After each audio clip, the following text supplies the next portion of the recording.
이번 이야기 2CH 공포 실화 스토커. 2주 전 현재 사는 집에 이사를 왔다.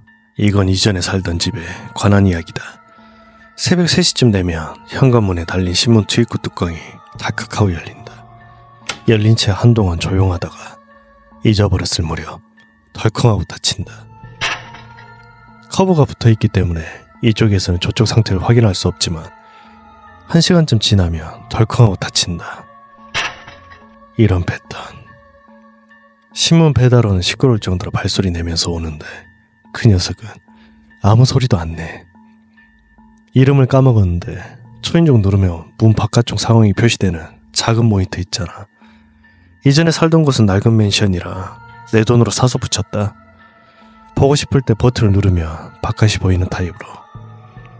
그 녀석은 까먹을 무렵에 아주 가끔씩 방문하곤 했다.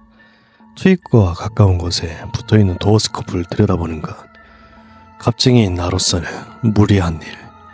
그러니까 이걸로 확인하면 좋지 않을까 하는 생각으로 붙였는데 이게 실수였다. 평소처럼 동영상 사이트를 보고 있던 중 달칵하는 소리가 들렸다. 왔다. 발소리를 죽여 모니터 있는 곳에 가서 전원을 넣었다. 그런 모니터는 시야가 좁잖아. 문 아래 투입구 있는 곳에 주저앉아 있는 사람이 보일 리가 없다. 그러니 아무것도 보이지 않는 게 아닐까 이런 생각을 반쯤 하고 있었다. 그런데 보였다. 손을 쭉 늘려서 대고 있는지 모니터 한가득 보이는 손가락이. 이거 무슨 상황이지? 의문이 드는 것과 동시에 소름이 돋았다. 아무 의미 없이 현관과 베란다를 그대로 되돌아보고 열쇠가 제대로 잠겨있는 걸 확인한 뒤 다시 모니터를 봤다. 아주 상냥한 손길로 모니터를 어루만지는 손이 보였다. 제발 손을 내려달라고 생각하면서 모니터를 보다 무서워서 시선을 내리는 걸 반복했다. 그리고 나는 실수를 저질렀다. 이 모니터 전원을 끌 때 삐 하는 소리가 난다. 낮에도 상당히 크게 들리는데 조용한 밤이라면 더욱더 크게 들린다. 전원을 끄지 않아도 그냥 뒀으면 1분이 지나면 알아서 꺼졌을 텐데 너무 긴장한 나머지 나는 그대로 전원 스위치를 눌렀다. 그 소리가 울리는 것과 동시에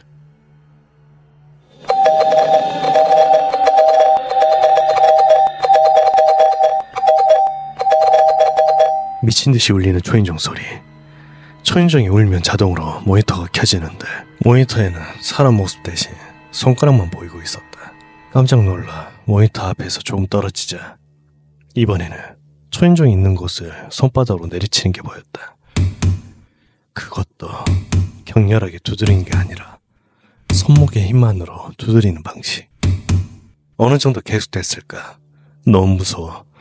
이젠 한계라 생각한 나는 현관 바로 앞에 있는 목욕탕에 반쯤 들어간 문을 향해 소리쳤다. 경찰 부를 거야. 응? 어디서? 대답이 돌아왔다. 여자 목소리였다. 가늘고 높은 목소리로 이런 짓을 했다고 믿을 수 없을 정도로 담담한 느낌이었다. 이런 상황에선 여자 목소리가 더 무섭다. 호러 영화 때문일까? 나는 한 번 더 고함쳤다. 경찰 부를 거라고! 부른다고?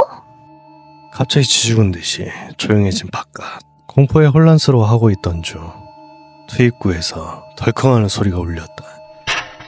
한동안 조금도 움직이지 못하다가 간신히 모니터 전원을 눌렀다. 아무것도 안 보였다. 다행이다. 그날은 결국 잠들지 못한 채 아침을 맞이했다. 그리고 다음날 출근하려고 현관으로 가다가 투입구로 뭔가 삐져나와 있는 게 보였다. 머리카락이었다. 기다란 머리카락이 대량으로 들어있었다. 머리카락을 전부 자른 게 아닐까 싶을 정도로 많은 양이라 정말 기분 나빴다. 아예 근처를 완전히 휘감고 있는 그것을 어떻게 할까? 난 고민했지만 나머지는 퇴근하고 나서 생각하기로 하고 일단 출근했다. 집에 가면 머리카락이 있다. 그렇게 생각했더니 집에 가고 싶지 않아서서 직장 동료랑 술을 마시러 갔다. 그런데 돌아가는 시간이 늦어지면 늦어질수록 더 무서워졌다. 집에 가다가 마주치면 어떻게 하지? 문 저편에 있던 여자는 그렇게 자주 오는 건 아니니까 그럴 걱정은 없겠지만 어젯밤 일이나 아침에 봤던 머리카락이 무서웠던 나는 결국 회사 동료 집에서 묵었다. 동료 집에서 안심하며 잠이 들었다. 그런데 다음날 아침 신문을 굽어가던 동료가 신문 투입구를 열어보다 비명을 질렀다. 안 좋은 예감이 들어 달려갔더니 아니나 다를까 또 머리카락이었다. 전날처럼 기다란 머리카락이 아닌 좀 더 짧은 머리카락이었다. 따라온 거라 생각했다. 어디에서 어디까지 보고 있는지 생각했더니 무서워졌다. 도망갈 장소가 없다는 생각까지 들었다. 우선 신문과 머리카락을 버리고 동료와 함께 출근했다. 따라오고 있다 생각되니 무심코 뒤를 돌아보게 된다. 진짜 누군가 있다면 엄청 무서울 것 같았지만 확인하지 않고는 참을 수 없었다. 하지만 날 따라온 듯한 사람을 찾을 수 없었다. 퇴근할 시간이 됐지만 집에 가는 게 무섭다. 하지만 3일이나 옷을 갈아입지 않는 것도 안 좋으니까 동료한테 따라와 달라고 부탁했지만 무섭다면서 거절당했다. 혼자서 집에 가는 게 무서웠기 때문에 친가에 전화를 하면서 갔다. 방 주위에 사람 모습은 보이지 않았다. 문단속을 하고 커튼을 친 뒤 만일을 위해 침대 아래나 목욕탕처럼 사람이 숨을 수 있는 곳을 확인한 뒤 방구석에 앉아 TV를 보며 시간을 보냈다. 그날 밤은 아무 사건도 없었다. 하지만 사건 자체는 그 전날에 일어난 상태였다. 출근 직전 신문 투입구에 머리카락이 잔뜩 들어가 있던 걸 생각해냈다. 그래서 확인해봤더니 있었다. 바퀴벌레랑 캔참치를 섞어놓은 무언가였다. 손을 팍 떼어놓으니 이건 현관 안으로 떨어졌다. 바퀴벌레는 진짜 싫었지만 어떻게든 처리하던 중 누군가 현관문을 한번 쾅 하고 찼다. 그날 일어난 건 그것뿐. 위험하다는 생각이 들어 경찰에 갔더니 이쪽은 남자고 상대는 여자인데다 위험도 없어 보이고 뭔가 또 일어난다면 온다면서 문단속 확실히 하라는 말만 들었다. 경찰 세금 먹고 일 졸라 안 하네. 그렇게 생각했다. 그날 밤 달컥하고 열리는 소리를 다시 들었다. 그리고 짤깍짤깍 하는 작은 소리도 들렸다. 이번엔 뭘 놓고 있는 거야. 두려움에 떨면서 쳐다보고 있자니 투입구 틈새로 뭔가가 바닥으로 떨어졌다. 알약. 투입구로 계속해서 알약이 떨어졌다. 어디서 가져온 거야? 이렇게 생각하며 모니터 전원을 넣었다. 보였다. 사람이 카메라 앞에서 입을 해 벌리고 있었다. 혀 위에 알약을 놓은 다음 과장되게 입안에서 우물거린 다음 다시 혀를 쭉 내밀어 보였다. 그걸 손가락으로 집어 아래로 내렸다. 아마도 투입구에 놓고 있는 건 그 입에 넣었던 알약인 것 같았다. 머리카락을 산발한 여자가 모니터 앞에서 그 짓을 반복하고 있었다. 이제 제발 그만해. 제발. 마음속에서 연불을 외웠다. 간신히 멈췄다 생각했더니 이번엔 다른 광경이 비쳤다. 여자가 이마를 벽에 꽉 눌러 붙인 상태로 카메라를 쳐다보며 천천히 고개를 좌우로 흔들고 있었다. 착각이라고 생각되지만 왠지 날 보고 있는 것만 같았다. 이 여자는 대체 무슨 원한이 있어서 나한테 이러는 걸까? 그날은 그걸로 끝났다. 그리고 다음날 그 여자가 또 왔다. 새벽 3시에 초인종을 울리더니 실례합니다만 부재 중일 때 짐을 맡아뒀어요. 모자를 눌러 쓰고 있지만 척 봐도 알 수 있을 정도로 산발된 머리카락. 아무 말 없이 가만히 있자니 이거 여기 놔두고 할게요. 그러면서 모니터에 그걸 보였다. 고양이였다. 뭐라고? 상황을 이해 못한 채 모니터만 지켜봤다. 여자는 고양이를 머리를 한 손으로 잡고 모니터에 눌러붙였다. 고양이는 울지 않았다. 아니, 애초에 죽은 고양이였을지도.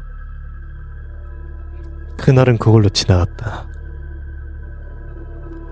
다음날 아침 출근하려고 문을 열었더니 그 앞에 난도질당한 고양이 시체가 놓여 있었다. 이유는 모르겠지만 울고 말았다. 이제 무리다. 이대로 가다가 내가 미칠 것 같았다. 이 고양이, 단지 이걸 위해서 그 여자가 죽인 걸까? 바퀴벌레의 고양이 시체.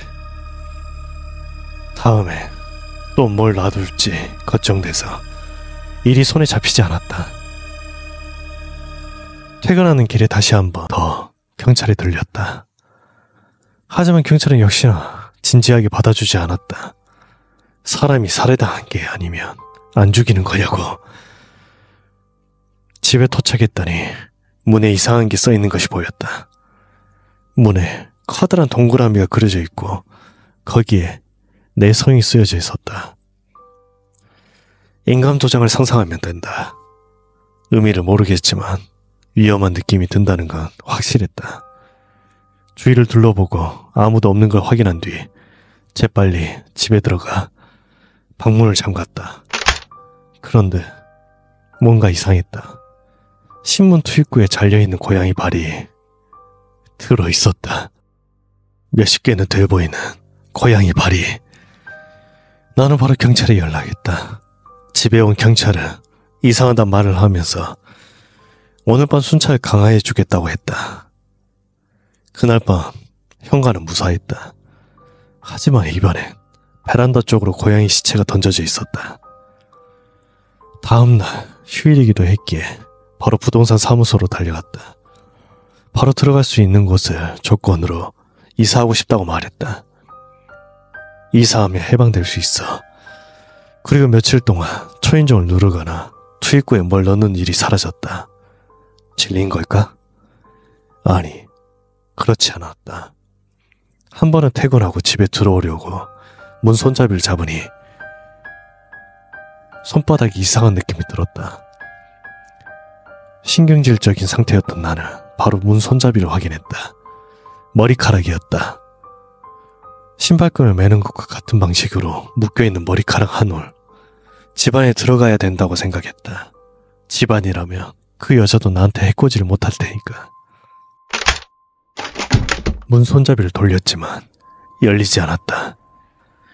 어째서 열리지 않는 건지 어리둥절한 나는 그대로 서 있었다. 한 번 더 돌려봤지만 열리지 않았다. 설마 하는 생각이 다시 한 번 더 열쇠를 꽂아 돌렸다.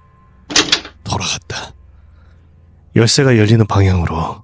열쇠는 방금 전에 열었다. 그러니까 내 손에 열쇠가 들려있던 거고. 그런데 어째서? 설마 처음부터 열려 있었다는 건가? 이대로 도망쳤으면 좋았을 텐데 난 그대로 문을 열어버렸다. 집안에서 물소리가 났다. 물이 한 방울, 두 방울 떨어지는 소리가. 목욕탕에서, 싱크대에서 조용한 집안에 소리가 울렸다. 복도불을 켰지만 아무도 없었다. 휴대전화를 꽉 쥐고 거실로 갔다. 테이블 위에 편의점에서 산 듯한 불고기 도시락이 올려져 있었다. 천천히 관찰해보니 도시락 뚜껑 끄트머리로 바퀴벌레 더듬이인지 머리카락일지 모른 것이 몇 개 삐져나와 있었다. 이상한 건 그것만이 아니었다. 냉장고가 열려 있었다. 조심스레 들여다보니 술밖에 없던 냉장고 안에 500ml 페트병 3개가 들어있었다. 옅은 피색이 도는 물. 나중에 들어보니 거기에 2사람 정도의 피가 섞여 있었다고 했다.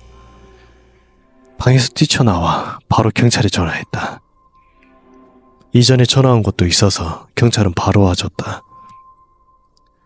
방을 조사하던 경찰이 긴장된 목소리로 나를 오셔서 불렀다. 이것 좀 보셔야 되겠는데요. 이불 아래 침대 시트에 압정이 박혀 있었다. 진짜 빽빽하게 몇천 개라고 생각되는 압정이. 다음에 안 거지만 베개에도 압정이 빽빽하게 박혀 있었다. 베란다에 있던 건조대에는 세탁물 하나하나마다 머리카락이 리본처럼 묶여 있었다. 그리고 더러운 여자 속옷이 걸려 있었다. 여기에 있으면 위험하니까 아는 사람 집에서 묵으란 말을 들어서 동료 집에서 묵게 되었다.